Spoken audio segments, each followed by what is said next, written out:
Good morning, students. I am Rupali Ranjan. Now I am teaching the cell organelles, the further topics. Organelles.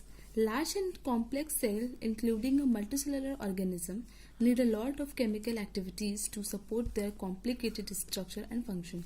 जैसे कि multicellular organism होते हैं, उनमें खूब सारे कॉम्प्लिकेटेड स्ट्रक्चर और फंक्शंस होते हैं जो उन्हें एक्टिविटीज में इन्वॉल्व करने पड़ते हैं. तो डिफरेंट टाइप के सेल्स यूज होती हैं और उन सेल्स में डिफरेंट टाइप के ऑर्गन्स होते हैं जिसे हम ऑर्गेनल्स के नाम से जानते हैं, जो उसमें उनकी हेल्प करते हैं. Now to keep these activities of different kinds separated from each other, these cells uses membrane bound little structure called organelles. अब जो अलग अलग डिफरेंट टाइप्स के सेल्स में ऑर्गेनल्स पाए जाते हैं वो एक लिटिल स्ट्रक्चर या फिर मेम्ब्रेन से सेपरेटेड होते हैं. Now examples of organelles are endoplasmic reticulum. जैसे एंडोप्लाज्मिक रेक्टिकुलम का काम दूसरा है तो ये इसका मेम्ब्रेन क्या करेगा, इसको सेपरेट करेगा. गोल्गी एपैरेटस है, इसका मेम्ब्रेन गोल्गी एपैरेटस को अलग करेगा दूसरों से. लाइसोसोम्स के membrane, mitochondria, plastid and vacuoles, ये सब डिफरेंट टाइप्स के क्या है, सेल ऑर्गेनल्स हैं जो डिफरेंट वर्क करते हैं एक सेल के अंदर. Now, the first one is endoplasmic reticulum, that is also denoted by ER. Endoplasmic reticulum is a large network of membrane-bound tubules. ये किस फॉर्म में होते हैं, ये ट्यूब्यूल्स के फॉर्म में प्रेजेंट होते हैं. ठीक है, ऐसे लेयर्स के फॉर्म में, ट्यूब के फॉर्म में प्रेजेंट होते हैं. एंड शीट के फॉर्म में प्रेजेंट होता है, शीट इनकी शीट्स बनी होती हैं. Then they are of two types, that is rough endoplasmic and the smooth endoplasmic reticulum. Rough endoplasmic reticulum looks like rough. It look like a rough surface because it has particles called ribosome. इस पे क्या present होता है, ribosome present होता है जो कि small structures होता है पार्टिकल टाइप का. इसकी वजह से ये कैसा दिखाई देता है, रफ दिखाई देता है. Attach to surface they are at site of protein manufacture. और राइबोसोम क्या करता है, रफ एंडोप्लाज्मिक रेक्टिकुलम पे रहकर वहां पे प्रोटीन सिंथेसाइज करता है, प्रोटीन का फॉर्मेशन करता है. और जो स्मूथ एंडोप्लाज्मिक रेक्टिकुलम है वो किस चीज में हेल्प करता है, फैट मॉलिक्यूल को बनाने में और लिपिड को बनाने में. Now there is also one more importance. ER मतलब endoplasmic reticulum is to serve as channel for support of material for transport of material like protein between cytoplasm and nucleus. For example if we consider a cell, ठीक है, यहाँ पे हमारा nucleus हो गया, ये पूरा फुलफिल किससे हो गया, साइटोप्लाज्म से. अब यहाँ पे क्या है, हमारा एक पार्ट है जिसे हम बोलते हैं एंडोप्लाज्मिक रेक्टिकुलम. ये क्या हेल्प करेगा कि कौन सा पार्टिकल को न्यूक्लियस के अंदर जाने देना है या फिर कौन से पार्टिकल को साइटोप्लाज्म में आने देना है. ये क्या करेगा, एक चैनल की तरह बिहेव करेगा. इसके अगल बगल, न्यूक्लियस के अगल बगल पूरा कवर करता है. तो इसमें का ट्रांसपोर्ट आउटसाइड इनसाइड क्या करना है उसमें हेल्प करेगा. ये एक ट्रांसपोर्ट ऑफ मटेरियल की तरह काम करता है. Now we consider the next one, that is the Golgi apparatus. What is Golgi apparatus?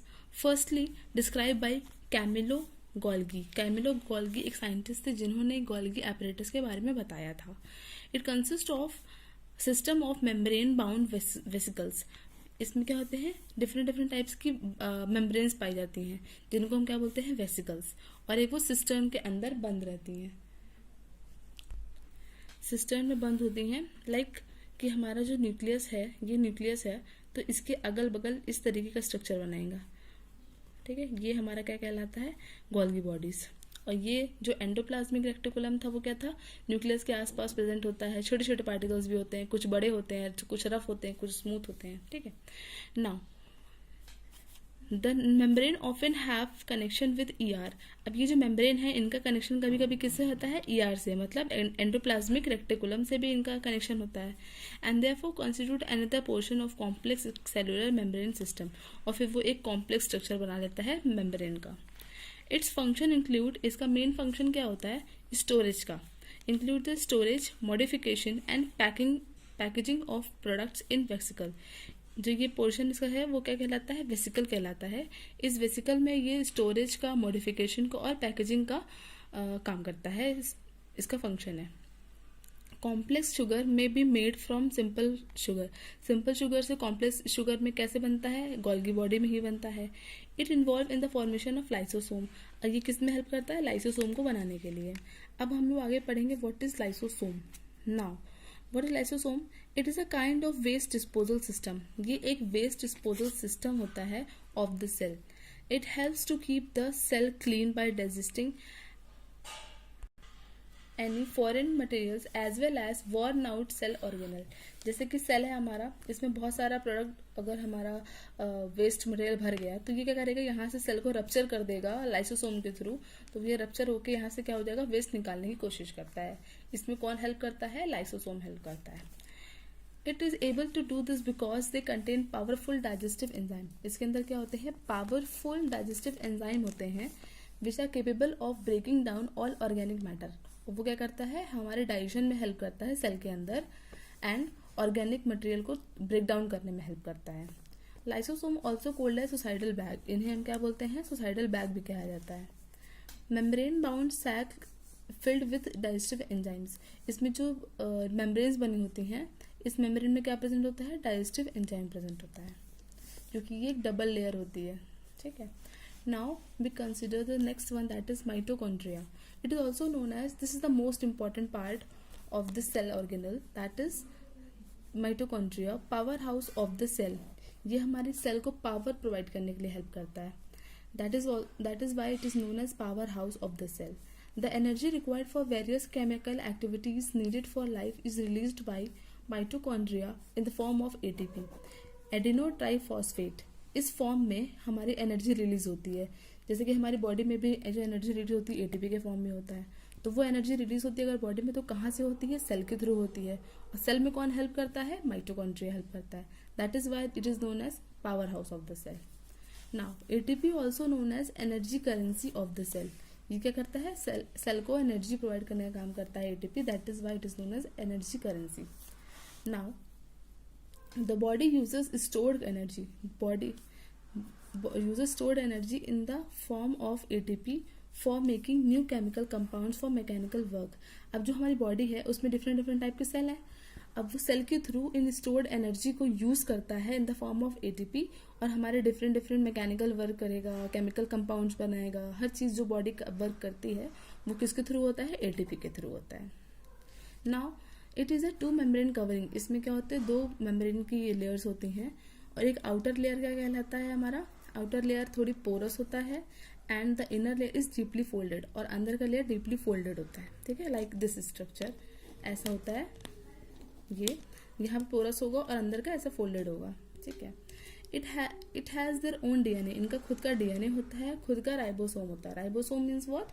जो कि प्रोटीन सिंथेसाइज करते हैं. That is why they make their own protein. Okay, now we go to the next one, that is plastid.